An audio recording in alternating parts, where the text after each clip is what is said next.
Syarat pertama, kalau ingin mendapatkan surga Firdaus tadi dan kebahagiaannya diturunkan ke bumi, dibawa sampai mati, masuk ke alam kubur lebih bahagia lagi, maka amalan pertama untuk melatih menguatkan iman itu, coba berlatih untuk menunaikan sholat dengan khusyuk. Kalau Anda kerjakan benar sholat ini, maka apa yang Anda dapatkan? Teman-teman ingat betul, saya mau tanya sebentar. Keabadian yang abadi disebut dengan sa'id. Kalau kita ingin turunkan ke dunia percikannya kita dapatkan, usahanya disebut dengan apa? Masih ingat? Aflah itu kalau didapatkan, kata dasarnya apa tadi? Falahun. Lihat baik-baik. Kata Allah dalam Al-Quran tadi, kalau ingin mendapatkan falahun, amalan pertama sholat. Makanya ketika dipanggil sholat, kalimat falah dilekatkan pada panggilan sholat. 5 kali diingatkan. Begitu muadzin kemudian azan memanggil Anda, hayya 'alas shalah. Anda bertanya, ya Allah kenapa kami mesti sholat? Dijawab, hayya 'alal falah. Yuk, pagi ayo.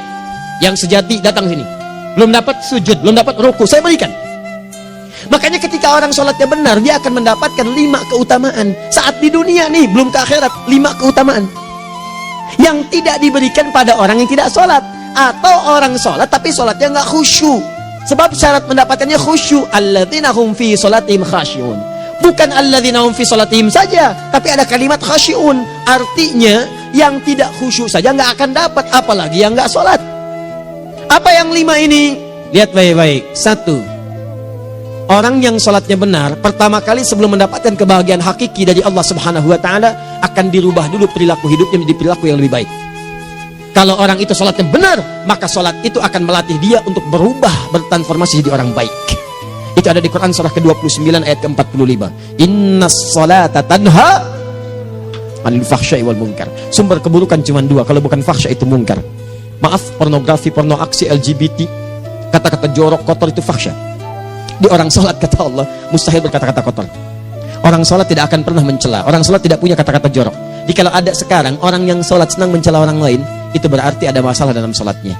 Dan dia belum dijamin sebagai ahli surga terbaik. Dan hidupnya nggak bahagia. Nggak bahagia. Aneh nih. Sholat tapi senang celah orang. Aneh. Aneh. Yang paling bahaya adalah menikmati celahannya. Itu yang paling aneh. Anda ngaji. Anda ikut taklim. Taklimnya sesuai Quran. Taklimnya petunjuk sunnah. Anda sholat, Anda puasa. Tapi Anda masih senang mencela orang lain. Dan menikmati celahan itu. Kalau nggak mencela, kayaknya nggak komplit kehidupan. Maka ada yang salah dengan ibadah Anda. Ada yang keliru. Karena mustahil taat bertemu dengan maksiat. Itu mustahil. Mungkar, keburukan yang diingkari oleh hati. Sumbernya nafsu perut dengan akal. Bohong, mencuri, menipu, membunuh, merampok, membegal, mabuk dan sebagainya. Itu namanya mungkar. Orang sholat gak mungkin mengerjakan mungkar. Jadi kalau sholat kita benar, cukuplah Anda sholat, maka Anda akan jadi orang baik. Makanya kata Nabi, Anda punya anak dari kecil ajarin sholat. Sholat, kalau naik jadi balik, kerjakan terus. Kasih pelajaran membuat dia mengerti. Kalau masih susah, berikan pelajaran. Ini sering diterjemahkan dengan memukul. Mukul di Arab beda dengan konteks mukul sekarang. Mukul di Arab tuh ngasih pelajaran supaya ngerti. Anda bisa terjemahkan dengan konteks lain. Uang jajannya tahan, yang kesukaannya simpan dulu. Bisa dengan konteks kekinian. Tapi poinnya, kenapa anak Anda dari kecil ajarin sholat, sampai kenalkan dengan masjid, ajari 3 tahun bawa ke masjid, kenalkan dengan masjid. Gak ada masalah lari-lari itu sebelum waktu sholat. Kenalkan dulu. Dulu orang-orang tuh begitu, sebelum waktunya dikenalkan, jalan, begitu lari, biarin dulu. Setelah itu diberi pengertian. Nah, ini bukan tempat berlari, yang berlari di sana nanti, yang di sini nanti akan ada orang-orang baik semuanya. Terus anda lihat berbaris, baris rapi. Kalau pengen baik, ikutan baris nanti. Terus nanti ada yang mimpin di depan, namanya imam. Imam itu siapa ya? Tetangga kita bukan yang Pak Imam, bukan. Kalau tetangga kita namanya Imam S. Arifin. Kalau yang ini imam sholat namanya. Imam sholat itu nanti akan pimpin menyembah Allah. Allah siapa ya? Allah itulah yang memberikan ayah rizki.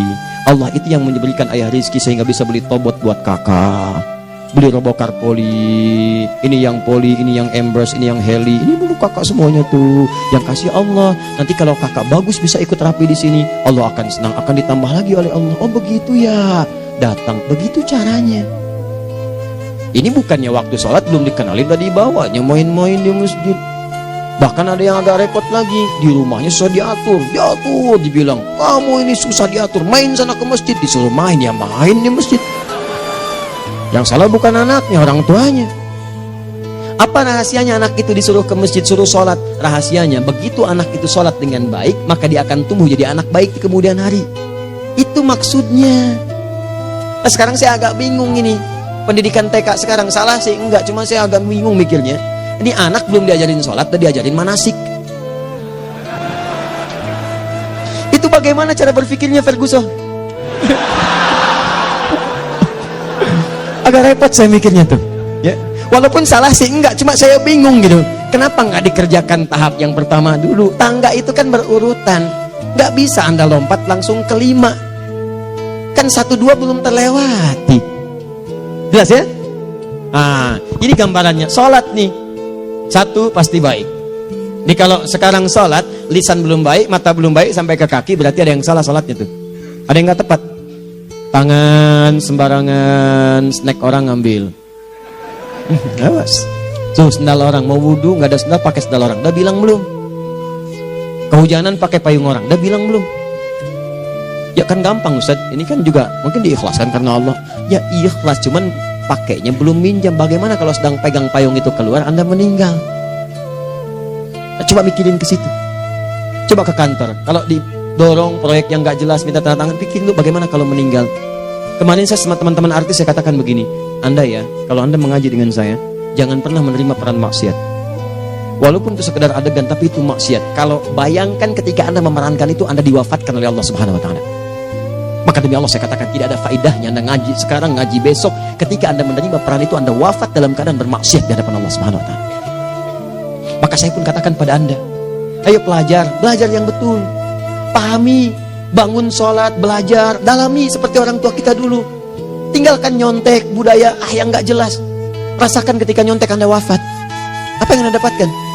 Di Libya itu, kalau nyontek, di Libya ya, saya pernah sekolah di Libya nih. Itu kalau nyontek, dibiarin aja dulu. Dan rekornya 100% ketahuan. Begitu sudah selesai, cuma jeda 2 jam, langsung ada panggilan. Si Fulan silahkan datang ke kantor. Apa yang disediakan di kantor sudah siap. Anda diberi waktu 2 jam dari sekarang, siapkan beres-beres koper Anda. Di sini tertulis Anda akan pulang. Tiketnya sudah lengkap, dikawal 2 orang. Dituliskan di situ anak ini nyontek gak boleh kembali ke sini. Libya.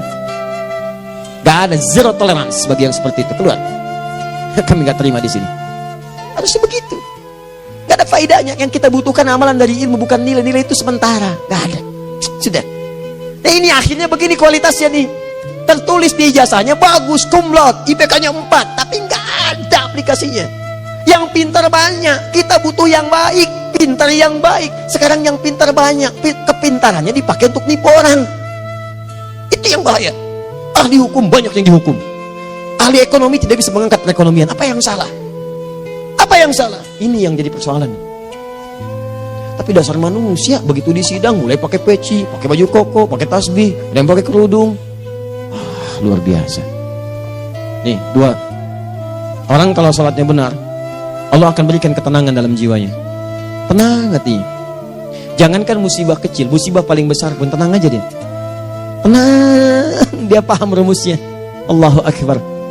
Turun Quran surah ke-13 ayat ke-28. Ala bidzikrillahi tatmainnul.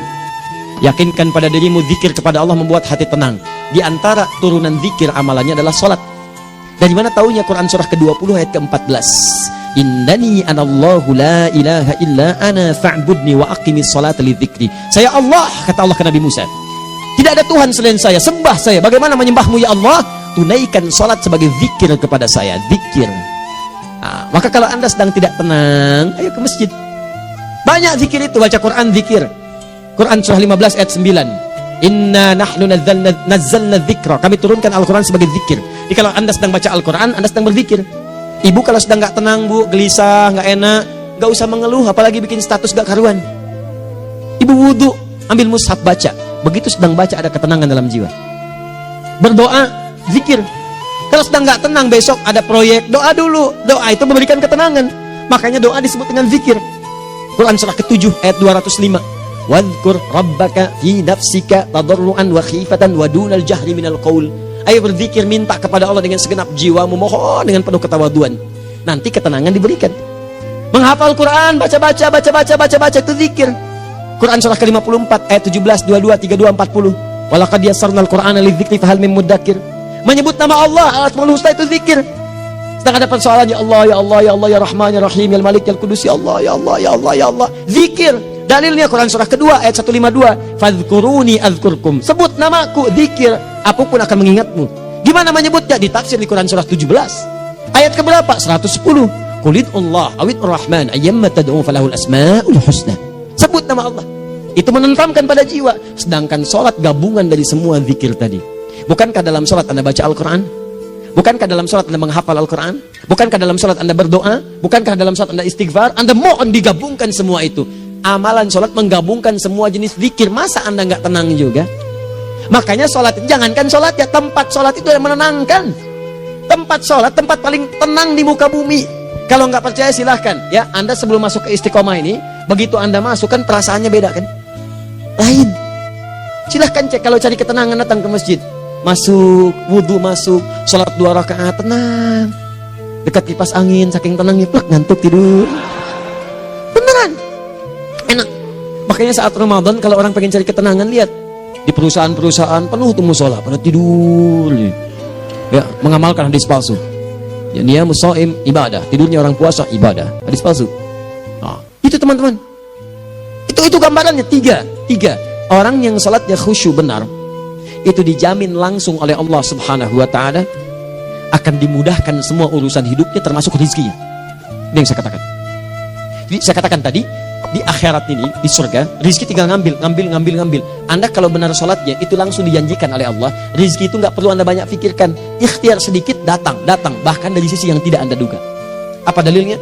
Quran surah ke-65 ayat 2 dan 3. Ditafsir di Al-Baqarah ayat 2 dan 3. Wa may yattaqillaha yaj'al lahu makhraja. Ada orang yang meningkatkan takwanya kepada Allah, kami mudahkan urusan hidupnya. Setiap persoalannya diberikan jalan keluar, mudah. Solusi. Setiap ada problematika, ada solusi. Wa yarzuqhu min haitsu la yahtasib. Dan kalau dia ingin mendapatkan rezeki, bahkan kami kirimkan dari sisi yang tidak dia duga. Orang lain capek ini datang lagi, tawaran proyek datang lagi. Utsman tuh Masya Allah, kayanya banyak. Tapi yang paling dirindukan bukan saat mendapatkan peningkatan omsetnya, yaitu saat dia mendapatkan waktu khusus dengan Allah untuk sholat. Malam hari sampai-sampainya sempat sholat tahajud sampai khatam Al-Quran. Abdurrahman bin Auf demikian, Tamim Ad-Dari demikian. Sholat karena tahu sholat itu meningkatkan rizki. Karena tahu kuncinya ada di situ, Allah yang punya rizki. Disebut dengan Razak, pemilik rizki. Maka saya harus punya hubungan dekat dengan Allah. Kalau sudah punya hubungan dekat, mau apa aja gampang. Belum minta, udah diperhatikan. Silahkan cek, Anda punya hubungan baik dengan bos Anda di kantor. Sebelum Anda minta, beliau udah pikirin tuh. Telepon bendahara. Dia udah ngambil belum gajinya? Belum Pak, tambahkan bonus sekian. Kenapa? Karena dia mengawasi Anda. Allah maha tahu dibandingkan dengan bos Anda. Mendekat kepada Allah, semua diperhatikan oleh Allah. Siapa orang takwa itu? Kalimat takwa pertama di Al-Quran Al-Baqarah ayat 2, amalannya ayat 3. Dzalikal kitabu la raiba fihi hudal lil. Siapa mutakin itu? Ayat 3-nya. Alladzina yu'minuna bil ghaib wa yuqimunas shalah. Gampang. Kalau pengen mudah hidupnya gampang.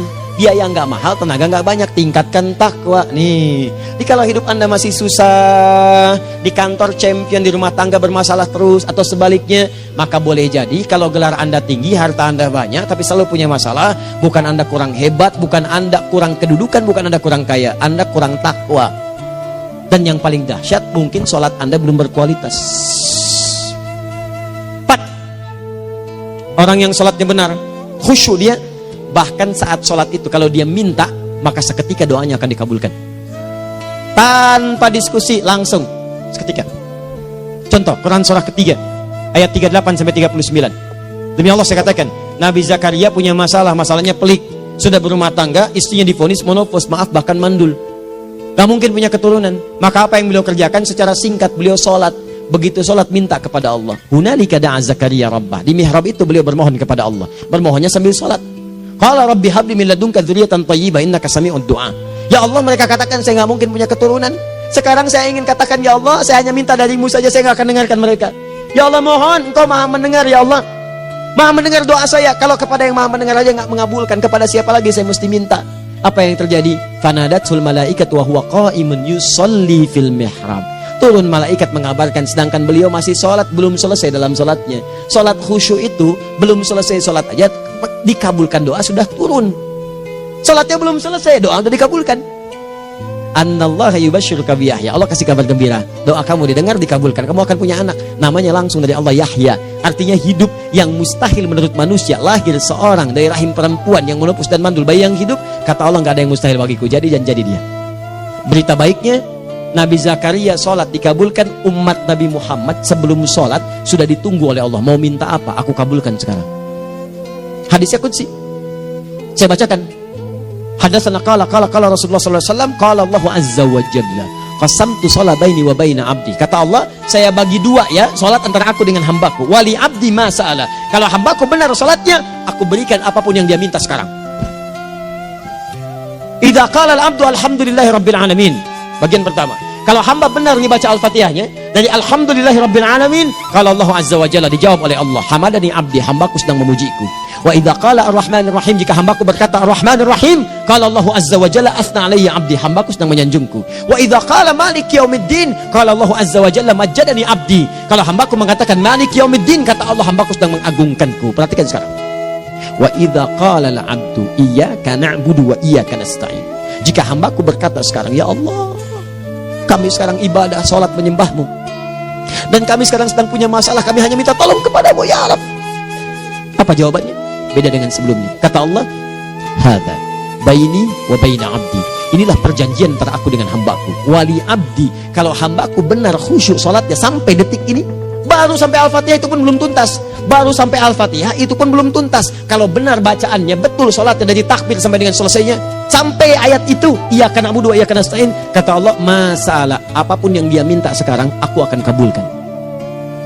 Besok saya kasih rahasia. Yang di KBP ada awal pembuka di awal sebelum Al-Fatihah yang kalau Anda benar bacanya, itu pengantar kepada pengabulan doa di Al-Fatihah.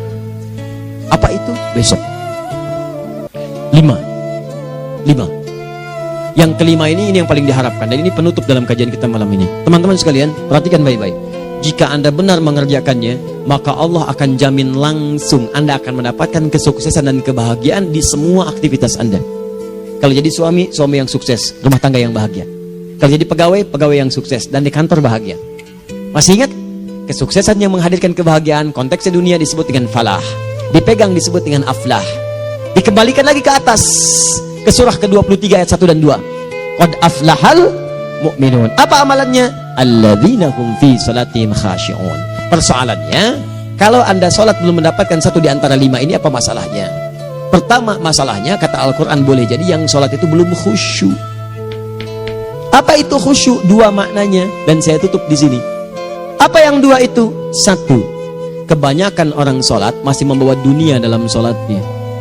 Makanya kalau pengen khusyuk, kata Allah, maka Anda rasakan akan bertemu Allah. Rumusnya Quran surah kedua ayat 45 sampai 46. Rasakan secara singkat, mungkin itu sholat terakhir yang Anda akan kerjakan dalam kehidupan. Mungkin di sholat itu Anda wafat. Kata Allah, alladzina yadhunnuna annahum mulaqu rabbihim. Orang khusyuk itu sudah kelihatan dari sebelum sholat, dia sudah merasa persiapan menghadap Allah. Persiapan ke manusia aja, dia sudah siap-siap, mandi dulu, ganti pakaian, pakai parfum, macam-macam dan sebagainya, hanya memenuhi undangan manusia. Allah mengundang Anda 5 kali dalam sehari. Ya maaf, mengabulkan doa Anda, mencukupkan kebutuhan, menyembuhkan kalau sakit, disiapkan Anda. Harusnya apa? Penampilan sempurna. Kata Quran, orang khusyuk itu kelihatan sebelum sholat, pakaiannya kelihatan. Quran surah 7 ayat 31, ya bani Adam khudhu zinatakum inda kulli masjid. Hai anak cucu Adam, kalau tiba panggilan dari masjid, kenakan pakaian terbaikmu. Di anak cucu Adam tuh kelihatan. Kalau orang khusyuk, begitu adzan kelihatan pakaiannya lain. Pakaiannya indah. Khudhu zinatakum, kenakan pakaian terbaikmu. Dipakai, bertemu Allah. Bertemu manusia aja pakaian bagus-bagus. Ini aneh ya, ada orang salah ibadah aja. Orang salah ibadah pakaiannya bagus-bagus. Lihat nih hari-hari tertentu, besok tuh orang mau ke tempat masing-masing tuh. Ada yang pakai jas, pakai dasi, pakai batik, pakai kebaya, anaknya dibawa, dikuncir 2, bawa manisan macam-macam. Mau salah ibadah aja, tampilan bagus. Masa antum yang benar ibadahnya nggak bagus? Bedakan pakaian futsal, pakaian sholat ganti dengan yang sholat. Ini gimana pakaian sholat pakai pakaian futsal? Depannya gambar Messi, belakang Ronaldo. Repot. Malaikatnya juga bilang, kamu salah baju, harusnya Luka Modric.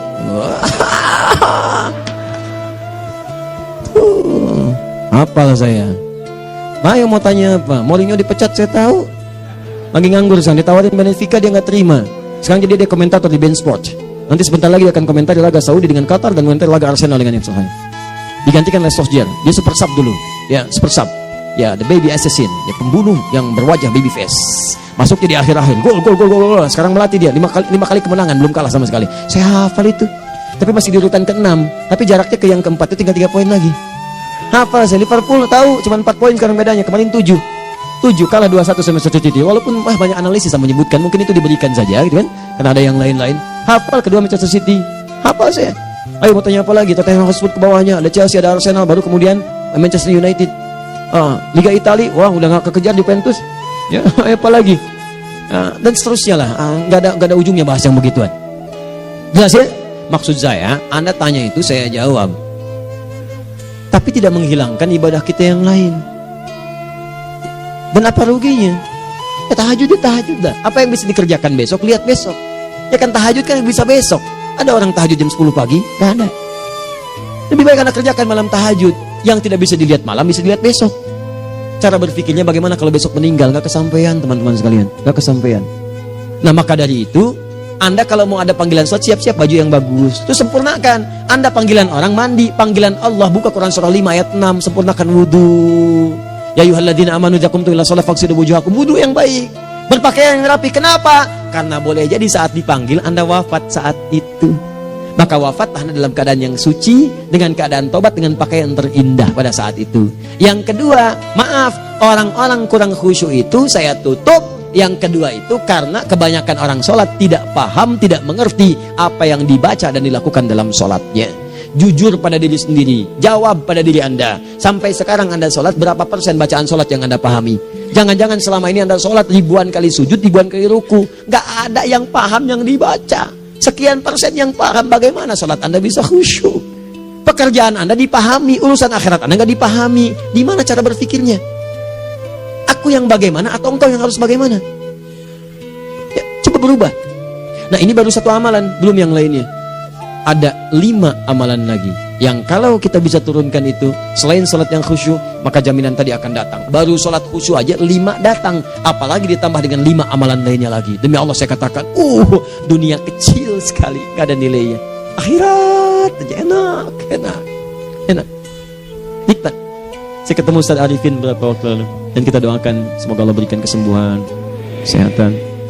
Saya datang, biasa kita adamin berdoa, duduk.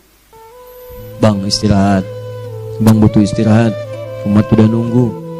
Dah gak usah mikir yang lain, karena beliau cerita masjid, cerita zikro, cerita mana ini. Ya, insya Allah ditipin ini, ditipin itu dan seterusnya. Dan yang paling indah adalah, bang kita saling panggil weekend. Nikmat, gak ada yang senikmat ini. Zikir Allah, doa. Nah bayangkan sakit tapi masih nikmat gitu. Nikmat. Iya bang, saya paham. Istirahat dulu. Banyakkan nanti orang jengkuk. Saya pamit dulu ya, supaya bisa istirahat, supaya tenang. Lama kita pegangan tangan, ngobrol, saling mendoakan. Itu nikmat. Dan cara berpikirnya kalau sudah pakai iman, semua nikmat. Ada uang nikmat, gak ada uang nikmat, sakit nikmat. Karena cara berpikirnya lain. Nanti kita bertemu lagi, saya terangkan pada Anda, dan saya contohkan satu kisah. Bahkan ketika ada orang yang diuji Allah dengan ujian yang sangat luar biasa, yang menurut sementara orang itu ujian sangat luar biasa menggetarkan jiwanya dan susah untuk bertahan, tapi orang ini nikmat saja menjalaninya. Nikmat. Ada yang di rumah tangga, ada yang di macam-macam. Contohnya banyak. Satu contoh saya berikan di malam ini. Sekali suami istri, wah luar biasa. Istrinya itu cerewetnya pak, bukan cuma cerewet, ngeselin bagi suaminya. Maaf bu ya, bukan ibu maksudnya. Jadi semua yang dikerjakan suami salah. Pengen mangga, ayah kalau kita sekarang dibeli mangga, kenapa mangga yang ini? Saya pengennya mangga yang lain. Belikan mangga, kenapa beli mangga aja? Jeruknya mana? Jeruk, semua. Pokoknya semua yang kerjakan suami salah. Tapi suami tidak pernah mengeluh. Ini kerjakan, itu kerjakan. Satu kali, perhatikan cara memandangnya. Ketika iman sudah masuk ke dalam jiwa, kata temannya, akhi, istri kamu ini begini, nyusahin kamu. Kenapa kamu gak cari yang lain? Kan gampang ada syariat. Udah pisahin aja, cari yang lain. Kamu tenang ibadah. Apa jawabannya? Hei, Allah sudah turunkan surga ke saya lewat dia. Kenapa kamu meminta saya untuk menjauhinya dan meninggalkan surga saya? Ini cara melihat dia.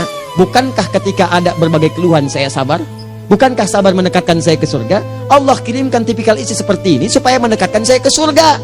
Dengan itu kan saya banyak pahala. Saya sabar, pahala banyak. Sudah Allah berikan pahala kepada saya. Kamu malah nyuruh saya untuk berpisah dengan pahala itu. Perhatikan cara berpikirnya. Indah. Kalau rumah tangga seperti ini semuanya enak gitu. Suaminya biasa-biasa, istrinya cantik, luar biasa. Begitu berdandan kelihatan, kata suaminya, Masya Allah, wajahnya tak berpaling, mata tak berkedip. Kata istrinya, ya zauji madzabik, sayang kamu kenapa?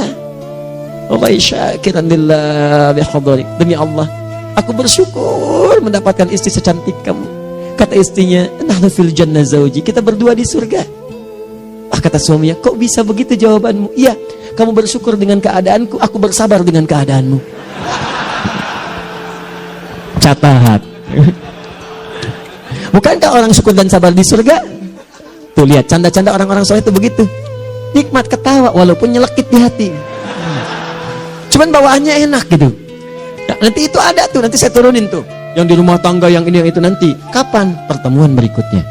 Ya, jadi kita cukupkan dulu di malam ini apa yang kita pelajari, supaya nanti nggak terlampau banyak kita dapat materi. Cuma sayang sedikit mengamalkan. Saya sudah tuangkan di sini. Banyak saya tuliskan, termasuk di keluarga, di macam-macam. Ini saya tulis, tapi silahkan Anda baca. Kalau ada manfaat silahkan dapatkan. Kalau ada yang kurang silahkan sampaikan untuk dikoreksi. Semoga Allah muliakan kita semua insya Allah. Sekali lagi, perbaiki hidup. Jangan banyak mainnya. Dan sudah, jangan banyak membuang dengan yang sia-sia, apapun yang dihadapi. Sekali lagi, tolong jaga kondusivitas, bantu negara kita, ketertiban, keamanan. Kalau saya menyampaikan sesuatu ada singgungan dengan yang kekinian, itu maksudnya koreksi masukan-masukan supaya diperbaiki. Tapi tetap dalam urusan pemilihan kita punya pilihan masing-masing yang tidak boleh dipaksakan. Jelas ya? Baik, jadi ya, saya sampaikan sekali lagi. Pertama, pilih mana? Anda dipaksa harus ikut, atau yang kedua, kita bebas memilih sesuai. Dah. Sudah ya. Jadi kita akhiri, subhanakallahumma bihamdika asyhadu an la ilaha illa anta astaghfiruka wa atubu ilaik. Wa akhiru da'wan alhamdulillahirabbil alamin. Berjumpa besok sesi terakhir fikih ikhtilaf di Masjid Ar-Rahman Kota Baru Parahyangan. Assalamualaikum warahmatullahi wabarakatuh.